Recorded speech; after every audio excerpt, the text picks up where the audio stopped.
Communication skill improve کرنا اصل میں اپنی پرسنالٹی کو ریبیلڈ کرنا ہوتا ہے۔ یہ صرف بولنے کا پروسیس نہیں بلکہ سوچنے، محسوس کرنے اور ایکسپریس کرنے کا کمپلیٹ سسٹم ہے۔ اس سفر کا پہلا قدم سیلف اویئرنیس ہے۔ آپ کو یہ سمجھنا ہوگا کہ آپ کس سچویشن میں کنفیوز ہو جاتے ہیں، کس وقت آپ کی آواز کمزور ہو جاتی ہے اور کن لوگوں کے سامنے آپ اپنی بات پوری نہیں کہہ پاتے۔ جب تک آپ اپنی کمزوری کو آئیڈینٹیفائی نہیں کرتے تب تک امپروومنٹ صرف امیجنیشن رہ جاتی ہے۔ ہر اسٹرانگ کمیونیکیٹر پہلے اپنی ویکنیس کو ایکسپٹ کرتا ہے۔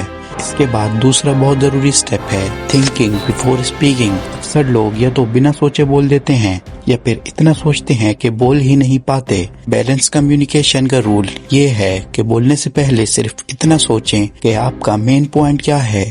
اپنی بات کو ذہنی طور پر 3 حصوں میں ڈیوائیڈ کریں: اسٹارٹنگ تھاٹ، کور میسج اور کلوزنگ لائن۔ یہ مینٹل اسٹرکچر آپ کو ہر کنورزیشن میں کلیئرٹی دیتا ہے اور آپ کی بات کو اسکیٹرڈ ہونے سے بچاتا ہے۔ تیسرا سٹیپ ہے وائس اور ٹون پر کام کرنا۔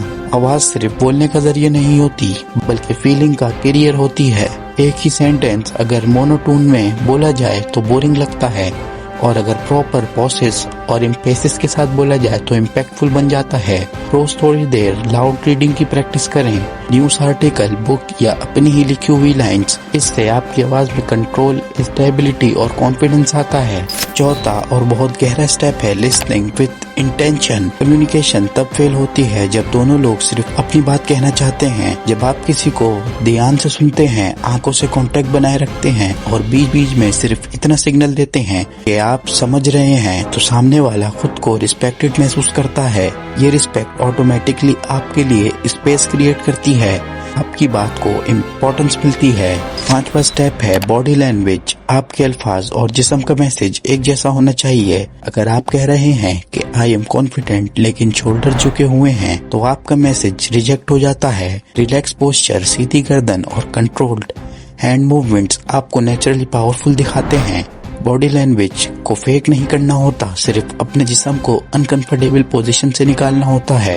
چوتھا سٹیپ ہے لینگویج سمپلسٹی اور کلیئرٹی۔ اسٹرانگ کمیونیکیٹرز کبھی بھی اپنی ووکیبلری سے کمپلیٹ نہیں کرتے۔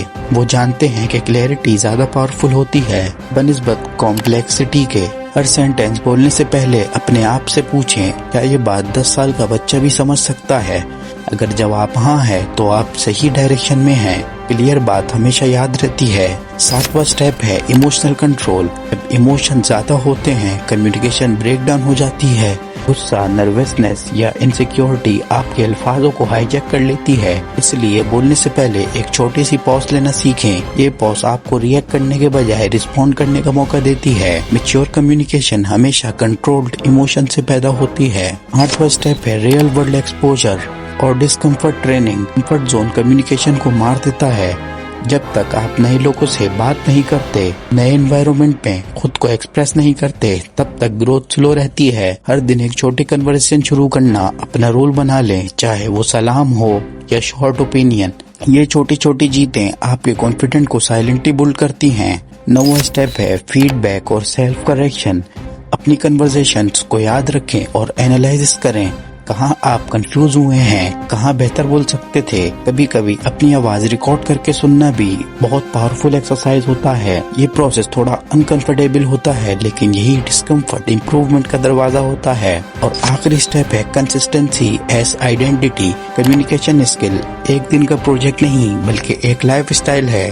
جب آپ روز تھوڑا سا کنشیس ایفورٹ کرتے ہیں تو کچھ مہینوں میں کمیونیکیشن آپ کی پرسنالٹی کا نیچرل حصہ بن جاتی ہے۔ پھر آپ کو بولنے کے لیے ہمت نہیں چاہیے ہوتی، لوگ خود آپ کی بات سننا چاہتے ہیں۔ اور جس دن آپ نے کمیونیکیٹ کرنا سیکھ لیا اس دن آپ نے صرف بولنا نہیں سیکھا، آپ نے اپنی سوچ کو آواز دینا، اپنی پریزنس کو محسوس کروانا اور اپنی زندگی کو لیڈ کرنا سیکھ لیا ہے۔ اور اگر تم بھی اپنی پرسنالٹی ڈیولپ کرنا چاہتے ہو تو چینل سبسکرائب کرنا نہیں بھولنا۔